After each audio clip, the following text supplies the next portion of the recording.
Hey everyone, welcome to the Burnt Brass Homestead channel. We know bees need pollen and nectar, but our honeybees seem to enjoy drinking water from our compost tea bucket. This was something that I was not expecting to see. We place clean water near the beehives from time to time to ensure they have a clean water source nearby.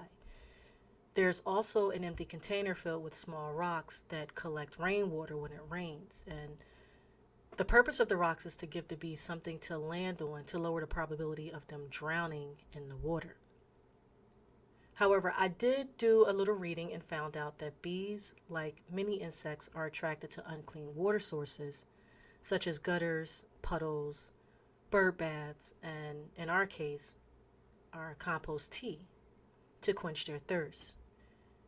There are two reasons that seem to be most accepted. One, bees can smell the odor or fragrance coming from the unclean water source, whether it be mud, mold, algae, bacteria, or chlorine. Two, the unclean water may be filled with nutrients that bees require, nutrients in the compost bin and other sources of unclean water. Bees also drink the water droplets of plants that excrete from its edges. This is probably one of the best sources of water for bees. In general, one bee will drink approximately 0.115 milliliters of water per day, which is basically the equivalent of their weight in water.